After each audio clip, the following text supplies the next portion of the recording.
আজ আমি কোনো ক্রিকেটিং স্কিল নিয়ে কথা বলবো না। আজ আমি কথা বলবো ন্যায় নিয়ে। যে সময়ে আমাদের প্রতিবেশী দেশ বাংলাদেশে চরম অস্থিরতা চলছে, ভারত বিরোধী হুমকি দেওয়া হচ্ছে, সেভেন সিস্টার দখলের কথা বলা হচ্ছে, সেই সময়ে প্রশ্ন উঠছে, ভারতের ক্রিকেটে বিদেশি খেলোয়াড়কে সুযোগ দেওয়া ঠিক নাকি নিজের দেশের নিজের রাজ্যের প্রতিভাকে সুযোগ দেওয়া উচিত।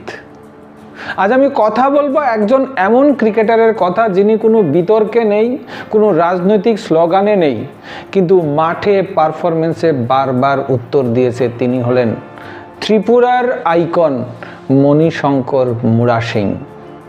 কে এই মণিশঙ্কর মুড়া সিং? মণিশঙ্কর কোনো বড় শহরের ক্রিকেট একাডেমির প্রোডাক্ট নন। তিনি এসেছেন ভারতবর্ষের উত্তর পূর্বাঞ্চল আর আমাদের রাজ্য পাহাড়ি রাজ্য ত্রিপুরার ছেলে। যে রাজ্য থেকে আজও পর্যাপ্ত স্টেডিয়াম নেই, ন্যাশনাল লেভেলের এক্সপোজার কম, মিডিয়া কাভারেজ প্রায় শূন্য, সেই জায়গা থেকে উঠে এসেছেন, নিজেই প্রতিষ্ঠিত করেছেন নিজেকে ডোমেস্টিক ক্রিকেটে। তিনি একজন অলরাউন্ডার, যিনি ব্যাট হাতে ম্যাচ জেতাতে পারেন, আবার বল হাতে ব্রেক থ্রু এনে দিতে পারেন, যিনি ঢাল হয়ে দাঁড়াতে পারেন।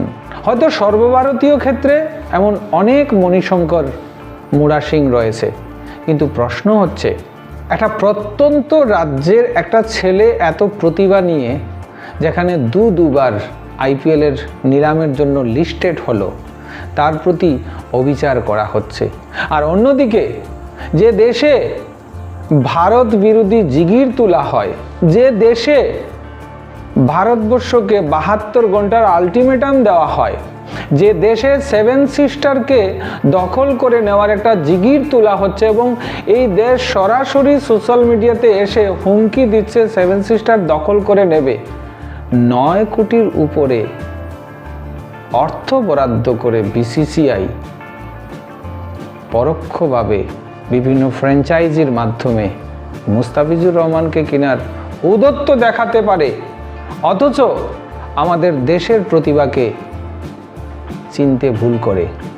এখানে আবেগ নয়, ডাটা কথা বলে। মণিশঙ্কর মুড়া সিং রঞ্জি ট্রফিতে ধারাবাহিক রান করছেন, মাঝারি গতিতে বোলার হিসাবে গুরুত্বপূর্ণ উইকেট নিয়েছেন, চাপে ম্যাচ ধরে রেখেছেন, চাপের ম্যাচে দলের ভার কাঁধে নিয়েছেন। তিনি এমন একজন খেলোয়াড় যাকে আপনি টিম ব্যালেন্সের জন্য বেছে নিতে পারেন, শুধু নামের জন্য নয়। কিন্তু প্রশ্ন হচ্ছে, এই পারফরমেন্স কি যথেষ্ট নয়, নাকি রাজ্যের নামটাই সমস্যা, নাকি অন্য কিছু? সত্য কথা বলি, ভারতের ক্রিকেট এখনো পুরোপুরি ইনক্লুসিভ নয়। মুম্বাই, দিল্লি, কর্ণাটক, তামিলনাড়ু, গুজরাট, এদের খেলোয়াড়রা সুযোগ পেলে সেটাকে বলা হয় ট্যালেন্ট। কিন্তু ত্রিপুরা, মণিপুর, মিজোরাম থেকে কেউ ভালো খেললে তাকে বলা হয় ওয়ান টাইম পারফর্মার। তাহলে উত্তর পূর্ব ভারতের যারা রয়েছে তারা হচ্ছে ওয়ান টাইম পারফর্মার, আর উত্তর পূর্ব ভারতের বাইরে যারা রয়েছে তারা হচ্ছে ফুল টাইম পারফর্মার। আমাদের ওয়ান টাইম পারফর্মারকে সুযোগ দিয়ে দেখুন কিভাবে ফুল টাইম পারফর্ম করে উত্তর পূর্ব ভারত। এবং আজকে যদি মণিশঙ্কর মুড়া সিংয়ের সঙ্গে যদি অন্যায় করা হয়, আরো অনেক প্রতিভা স্বপ্ন দেখা ছেড়ে দেবে। মণিশঙ্কর কি শুধু একজন ক্রিকেটার নন, তিনি উত্তর পূর্ব ভারতের সম্ভাবনার মুখ। তাকে নিয়ে অনেক যুবকরা স্বপ্ন দেখে। এখন আসি সংবেদনশীল কিন্তু জরুরি প্রশ্নে।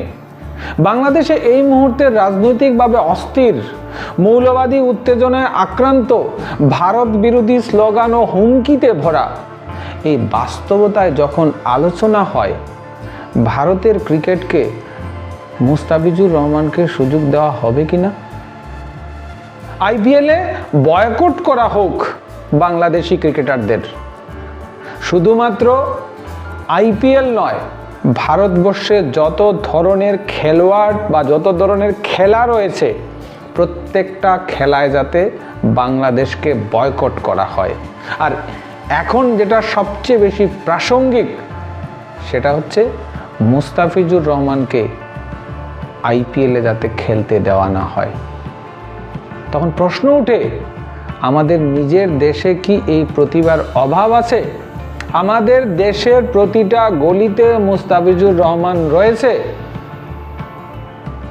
এটা মুস্তাফিজুর রহমানের বিরুদ্ধে কথা নয়, তিনি একজন ভালো খেলোয়াড়, এতে কোনো সন্দেহ নেই। কিন্তু প্রশ্ন হচ্ছে, যখন নিজের ঘরের মণিশঙ্কর মুড়া সিংয়ের মতো ক্রিকেটার অপেক্ষায় থাকতে পারে তখন বাইরের দিকে আমরা কেন তাকাবো? আর সেই দেশের দিকে তাকাবো যে দেশে 24 ঘন্টা ভারত বিরোধী কার্যকলাপ চলে, যে দেশে 24 ঘন্টা সেভেন সিস্টারকে দখল করার জন্য হুমকি দেওয়া হয়, যে দেশে সোশ্যাল মিডিয়াতে বিভিন্ন ছাত্রনেতা এসে ভারত বিরোধী জিগির তুলে, যে দেশ 24 ঘন্টার আলটিমেটাম দেয়, যে দেশে এমনও কথা হয় বাংলাদেশ যদি টাকা পাঠানো বন্ধ করে দেয় তাহলে ভারতবর্ষের মানুষ না খেয়ে মরবে, তাহলে সেই দেশের ক্রিকেটারকে আমি 9 কোটির উপরে খরচ করে নেব, নাকি আমার দেশের ক্রিকেটারকে আমি সঠিক মর্যাদা দেব? এটা আমাদের বিসিসিআইকে দেখতে হবে।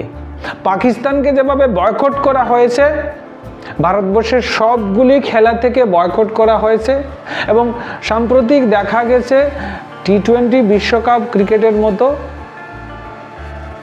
একটা আন্তর্জাতিক ফরম্যাটে ভারতবর্ষ কোনো পাকিস্তানের থেকে তাদের সম্মানটুকু নিতে অস্বীকার করেছে। এটাকে বলে ভারতীয়ত্ব। ক্রিকেট শুধু বিনোদন নয়, এটা জাতীয় প্রতিনিধিত্ব। এটা আমাদের ভারতীয় টিম প্রমাণ করেছে। যখন আপনি কাউকে ভারতের হয়ে খেলান তখন আপনি তাকে ভারতের পরিচয় দেন। এবং আইপিএলে যে সমস্ত খেলোয়াড়রা খেলে তারা একটা সময় গিয়ে ভারতীয় প্রধান দলে দেশের হয়ে খেলার যোগ্যতা অর্জন করে বা একটা দরজা খুলে যায়। আর এই দরজাটা উত্তর পূর্ব ভারতের জন্য হয়তোবা মণিশঙ্কর হতে পারেন। যখন আপনি কাউকে ভারতের হয়ে খেলান তখন আপনি তাকে ভারতের পরিচয় দেন। আর এই মুহূর্তে যখন ভারতীয় দূতাবাসে হুমকি দেওয়া হচ্ছে, ভারতের অখণ্ডতা নিয়ে অপপ্রচার চলছে, গ্রেটার বাংলাদেশের ম্যাপ বানিয়ে উত্তর পূর্ব ভারতের সেভেন সিস্টারকে এক করে দেখানো হচ্ছে, তখন নিজের দেশের ক্রিকেটারকে সুযোগ দেওয়া শুধু স্পোর্টস ডিসিশন নয়, এটা একটা নৈতিক অবস্থান। মণিশঙ্কর মুড়া সিং দিতে পারেন একজন reliable middle order option, 5th বা 6th বোলিং অপশন, ফিল্ডিংয়ে এনার্জি। এবং মণিশঙ্কর মুড়া সিং জাতীয় স্তরের প্রশিক্ষণ পেলে যে কোনো দলের জন্য এবং ভবিষ্যতে ভারতীয় দলের জন্য শক্তি হয়ে উঠতে পারেন। আর সবচেয়ে বড় কথা হচ্ছে তার মধ্যে সেই হাঙ্গার মানসিকতা রয়েছে, যে খেলোয়াড় সুযোগ পায়নি সে সুযোগের দাম জানে। আজ প্রশ্ন খুব সোজা, আমরা কি নামের পেছনে ছুটব নাকি পারফরমেন্সের পাশে দাঁড়াবো? মণিশঙ্কর মুড়া সিং শুধু একজন ব্যক্তি নয়, তিনি একটা ছোট রাজ্যের স্বপ্ন। যদি ভারত সত্যিই বলে talent is all the matters, তাহলে সেই কথার প্রমাণ মাঠে দিতে হবে। বিদেশি মুখ নয়, নিজের দেশের মাটির প্রতিভাই ভারতের ভবিষ্যৎ। আশা করি এই ভিডিওটা সবার ভালো লাগবে। আর ভিডিওটা ভালো লাগার উদ্দেশ্যে তৈরি করা নয়, ভিডিওটা শেয়ার করুন। যত বেশি শেয়ার করবেন মণিশঙ্কর মুড়া সিংয়ের পক্ষে জনমত তৈরি হবে। আর কে বলতে পারে আমাদের এই জনমত একদিন আমাদের স্বপ্নকে বাস্তবায়িত করবে, ভারতবর্ষের একদিন গর্ব হয়ে উঠবে, এই আশা প্রকাশ করি। সবাই ভালো থাকবেন। জয় হিন্দ, বন্দে মাতরম, অল দ্য বেস্ট। মণিশঙ্কর মুড়া সিং, নমস্কার।